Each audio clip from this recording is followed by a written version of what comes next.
ನಮಸ್ಕಾರ ಸ್ನೇಹಿತರೆ.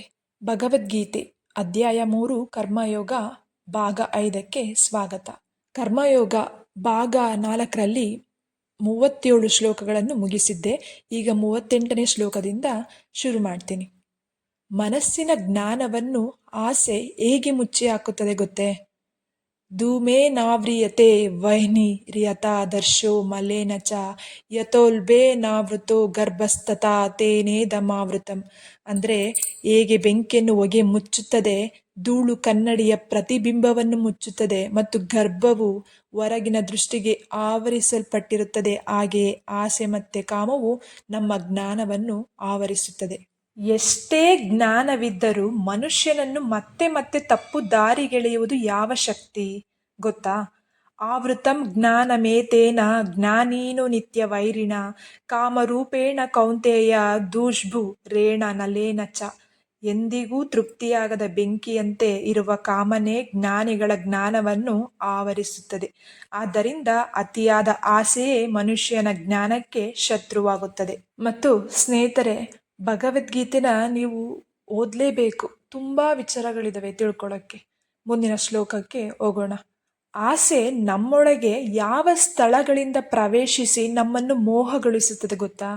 ಇಂದ್ರಿಯಾಣಿ ಮನೋಬುದ್ಧಿರಸ್ಯಾಧಿಷ್ಠಾನ ಮುಚ್ಯತೆ ಏತೈರ್ವಿಮೋಹ ಯತ್ತೇಷ ಜ್ಞಾನಮಾವೃತ್ಯ ದೇಹಿನಂ.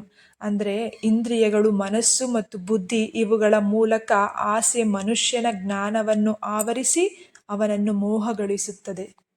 ಮುಂದಿನ ಶ್ಲೋಕದಲ್ಲಿ ಕೃಷ್ಣ ನಮ್ಗೆ ಅರ್ಥ ಮಾಡಿಸ್ತಾರೆ. ಆಸೆ ನಮ್ಮ ಜ್ಞಾನವನ್ನು ನಾಶ ಮಾಡದಂತೆ ಮೊದಲು ಏನು ಮಾಡಬೇಕು? ತಸ್ಮಾತ್ತ್ವಮಿಂದ್ರಿಯಾಣ್ಯದ್ವೌ ನಿಯಮ್ಯ ಭರತರ್ಷಭ ಪಾಪ್ನಾನಂ ಪ್ರಜಹೀಹೇನಂ ಜ್ಞಾನ ವಿಜ್ಞಾನ ನಾಶನಂ. ಅಂದರೆ ಅರ್ಜುನನೇ, ಮೊದಲು ಇಂದ್ರಿಯಗಳನ್ನು ನಿಯಂತ್ರಿಸು, ಜ್ಞಾನ ಮತ್ತು ಆತ್ಮಜ್ಞಾನವನ್ನು ನಾಶ ಮಾಡುವ ಈ ಆಸೆಯನ್ನು ತೊರೆದು ಬಿಡು ಎಂದು ಶ್ರೀಕೃಷ್ಣನು ಉಪದೇಶಿಸುತ್ತಾರೆ. ಇಂದ್ರಿಯಗಳಿಗಿಂತ ಶಕ್ತಿಶಾಲಿ ಯಾವುದು? ಮನಸ್ಸೋ, ಬುದ್ಧಿಯೋ ಅಥವಾ ಆತ್ಮವೋ? ಇಂದ್ರಿಯಾಣಿ ಪರಣ್ಯಾಹುರಿಂದ್ರಿಯೇಭ್ಯಃ ಪರಂ ಮನಃ ಮನಸಸ್ತು ಪರ ಬುದ್ಧಿರ್ಯೋ ಬುದ್ಧೇಹ ಪರತಸ್ತು ಸಹ.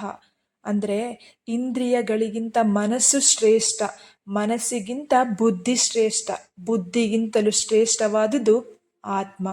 ಈಗ ನಾನು ಅಧ್ಯಾಯ 3 ಕರ್ಮಯೋಗ ಕೊನೆಯ ಶ್ಲೋಕದಲ್ಲಿದ್ದೀನಿ, 43ನೇ ಶ್ಲೋಕದಲ್ಲಿದ್ದೀನಿ. ಅದು ಏನು ಹೇಳುತ್ತೆ ಅಂದರೆ, ಕಾಮನೆ ಎಂಬ ದೊಡ್ಡ ಶತ್ರುವನ್ನು ಕೊನೆಗೆ ಹೇಗೆ ಜಯಿಸಬೇಕು? ಹೇವಂ ಬುದ್ಧೇಹೇ ಪರಂ ಬುದ್ಧ್ವಾ ಸಂಸ್ತಭ್ಯಾತ್ಮಾನ ಮಾತ್ಮಾನ ಜಹಿ ಶತ್ರುಂ ಮಹಾಭಾವೋ ಕಾಮರೂಪಂ ದುರಾಸದಂ. ಅಂದರೆ ಬುದ್ಧಿಗಿಂತ ಆತ್ಮವು ಶ್ರೇಷ್ಠವೆಂದು ಅರಿತು ಆತ್ಮ ನಿಯಂತ್ರಣದ ಮೂಲಕ ಮನಸ್ಸನ್ನು ಸ್ಥಿರಗೊಳಿಸು. ಓ ಮಹಾಬಾಹುವಾದ ಅರ್ಜುನನೇ, ಜಯಿಸಲು ಕಷ್ಟವಾದ ಕಾಮನೆ ಎಂಬ ಶತ್ರುವನ್ನು ಜಯಿಸು ಎಂದು ಶ್ರೀಕೃಷ್ಣನು ಹೇಳುತ್ತಾರೆ.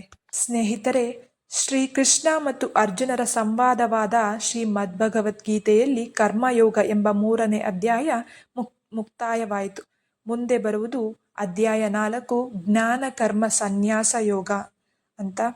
ಅದರಲ್ಲಿ ಕೃಷ್ಣ ಏನೇನು ಹೇಳ್ತಾರೆ ಅಂದರೆ, ಪ್ರಾಚೀನ ಕಾಲದಿಂದ ಬಂದ ಈ ಯೋಗದ ಪರಂಪರೆ, ತನ್ನ ದಿವ್ಯ ಅವತಾರದ ರಹಸ್ಯ, ಧರ್ಮದ ರಕ್ಷಣೆಗಾಗಿ ಅವತಾರ, ಕರ್ಮ ಮತ್ತು ಅಕರ್ಮದ ಅರ್ಥ, ಜ್ಞಾನದಿಂದ ಕರ್ಮವನ್ನು ಶುದ್ಧಗೊಳಿಸುವುದು, ಜ್ಞಾನಯಜ್ಞ, ಇವೆಲ್ಲವನ್ನು ಕೃಷ್ಣ ನಮಗೆ ಹೇಳ್ಕೊಡ್ತಾರೆ.